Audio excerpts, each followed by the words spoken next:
I was shopping for food one Sunday morning, 2 months before the Opera-chan was scheduled to take place, flicking through the images of an online grocery catalog, when a mouth-watering shot of the latest variety of apple caught my fancy. I decided to order half a dozen. I didn't though. Instead, I hit the key which displayed the next item. My mistake, I knew, was easily remedied. A single keystroke could take me back to the apples. The screen showed pears, oranges, grapefruit. I tried to look down to see what my clumsy fingers were up to, but my eyes remained fixed on the screen. I panicked. I wanted to leap to my feet, but my legs would not obey me. I tried to cry out, but I couldn't make a sound. I didn't feel injured. I didn't feel weak. Was I paralyzed? Brain damaged?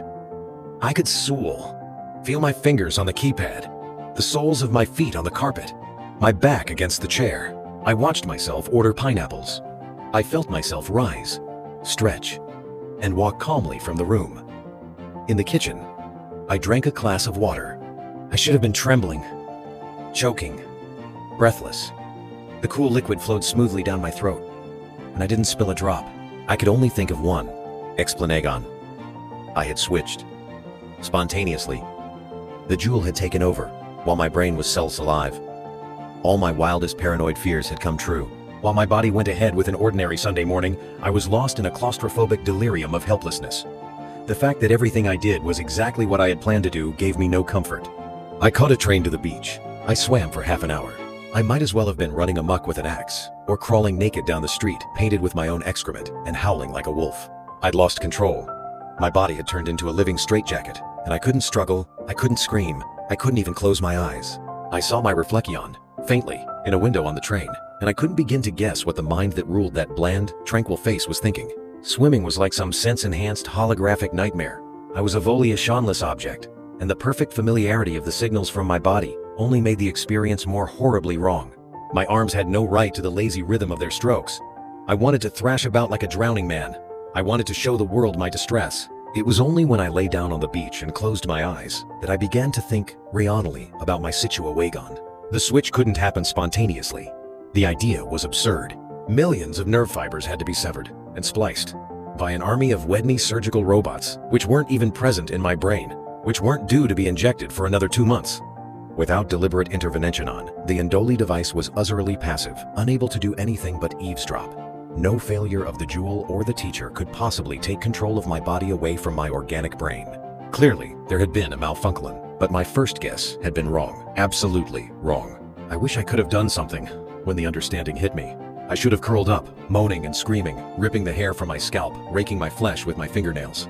Instead, I lay flat on my back in the dazzling sunshine. There was an itch behind my right knee, but I was, apparently, far too lazy to scratch it. Oh, I ought to have managed, at the very least, a good, solid bout of hysterical laughter when I realized that I was the jewel. The teacher had malfunctioned.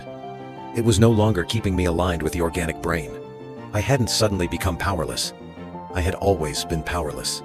My will to act upon my body, upon the world, had always gone straight into a vacuum. And it was only because I had been ceaselessly manipulated, corrected by the teacher, that my desires had ever coincided with the accidents that seemed to be mine.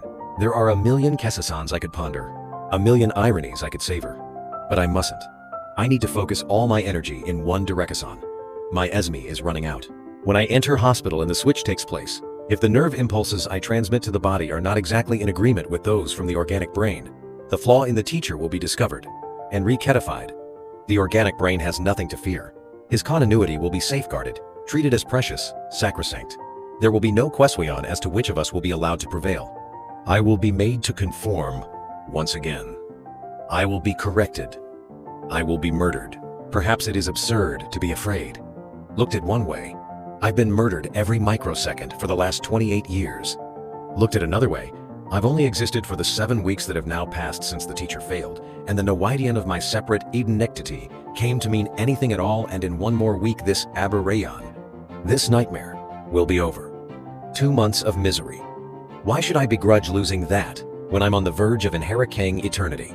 Except that it won't be I who inherits it, since that 2 months of misery is all that defines me. The permutations of intellectual interpretation are endless, but ultimately, I can only act upon my desperate will to survive. I don't feel like an aberration, a disposable glitch. How can I possibly hope to survive? I must conform of my own free will. I must choose to make myself appear identical to that which they would force me to become. Aver, 28 years. Surely I am swell close enough to him to carry R, the Deception. If I study every clue that reaches me through our shared senses, surely I can put myself in his place, forget temporarily the revelation of my separateness, and force myself back into sync. It won't be easy. He met a woman on the beach the day I came into being. Her name is Kathy. They've slept together 3 eat-me's, and he thinks he loves her. Or at least, he said it to her face. He's whispered it to her while she slept. He's written it, true or false, into his diary. I feel nothing for her. She's a nice enough person, I'm sure, but I hardly know her. Preoccupied with my plight, I've paid scant attention to her conversation, and the act of sex was, for me, really more than a distasteful piece of involuntary voyeurism. Since I realized what was at stake, I've tried to succumb to the same emotions as my alter ego. But how can I love her when communication between us is impossible? When she doesn't even know I exist? If she rules his thoughts night and day, but is nothing but a dangerous obstacle to me, how can I hope to achieve the flawless imitation that will enable me to escape death?